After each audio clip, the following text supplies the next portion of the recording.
wow. Like, I mean, I didn't know what to expect because you don't know what to expect when you're interviewing a publisher. Like we do writers constantly, so we kind of know how things are going to Mhm. go, but how thought-provoking. It was just interesting seeing his journey, from when he was writing and journalism and just the path that led him to being a publisher and figuring out this is what he wants to do I and know. how much he truly seems to love what he's doing. Because there's jobs and then there's things that you love. Like there's a job that you love. You can tell that he loves what he's doing. Oh yeah, I think that what he's doing, you have to have a passion for it, or else like, I mean, Mhm. and like, I mean, that's what I was doing during the interview, like trying to figure out like how do you go from journalism to like having your own publication? Like that's a huge step. Like to me, like that's maybe it's just me, but it's huge, and to be doing so well with it, and all the hours and the time commitment and the. Yeah, that's what stood out, like the time commitment, like Yeah. 400 submissions, like plus. But what was really cool to hear from a person who gets the slush pile is to hear it's not you, it just doesn't fit. And I think that for all the writers out there, you need to listen to that. It's not personal. They're not saying no to you. They're saying it doesn't fit. It's not your story is bad. It's not your bad.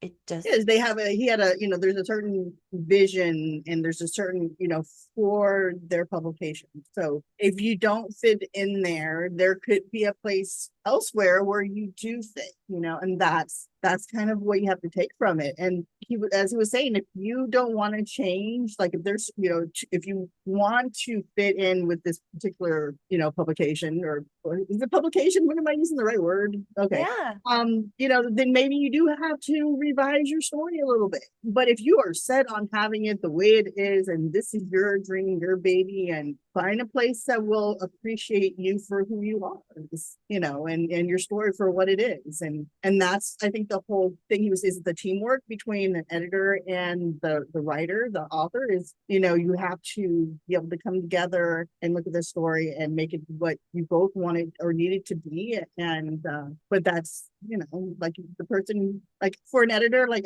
my editor, she knew me. Yeah. She chose my story because we fit together. Yeah. And when she said, "Hey, Angie, this is what I see," and I said, "You're right. This is what I also, like what you're telling me is better than what I came with on my own." And so, I'm blah blah blahing today. But there's a lot of like there needs to be a lot of trust, like how we Yeah. said in the, like you need to trust that the person that you're giving this story to and is suggesting things is also, Mhm. on the same wavelength. And once you do have that trust, then I think that there's no questions. And okay, even if it's not an editor, even if it's just like your critique partner, like you and I, for example, like sometimes you will give me something about a story and I'll be like, she is completely and totally right. And there's no questions about it. I am doing this. And then there's other times where it's like, I kind of want it this way. So Mhm. like it's the same. And as your critique partner and you give me advice and I'm like, it's not that I don't value the advice, it's just Uh-uh. that you have a different vision than what I'm like going for at the time. And then later on sometimes I'll be like, oh dang it, I should have listened.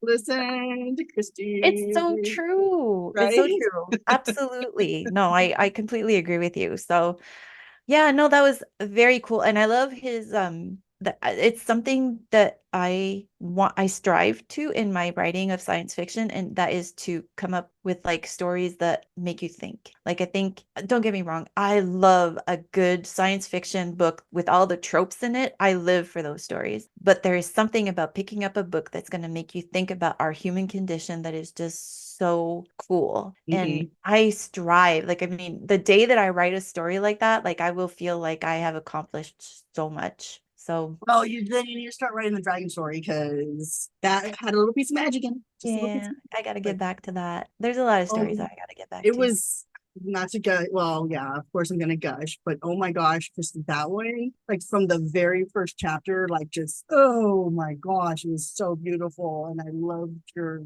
Anyway, Thank you. I remember that comment that you put on there. So, it was and, I and another your level. It was another level. and your archaeology one was, I could have read the diary that you had in there the entire, like, I mean, write the diary and I'll read that.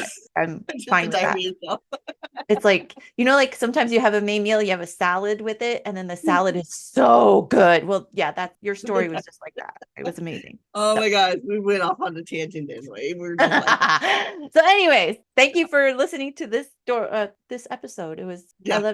I had a great time. I I think couldn't I talk to think the him. reason why we kind of, because he was very inspiring. I mean, that's one of the things that I took from the whole interview. And I don't speak a lot because Christie is extremely masterful in bringing out all the things that need to be brought out. And so I just get to enjoy, like I just get to enjoy. And that's what I took from this interview, was just I just got to enjoy listening to him talk. And I know he was like, loquacious. It was in the best particular way. It was just the best. And I loved it. I loved every minute with him, every minute. It was awesome. So I completely agree. that's Thought-provoking, me being inspiring. loquacious. Yeah. Yeah, I like that word too. So I do. All right, everyone. If you enjoyed these videos, please like, subscribe. If you have not watched Josh Wilson's video, just click the link that pops up and jump over there, and you'll find out why we're gushing as much as we are, because he's pretty fabulous. The Fabulist. Do that in there right there. look at us. All right. Bye, everyone.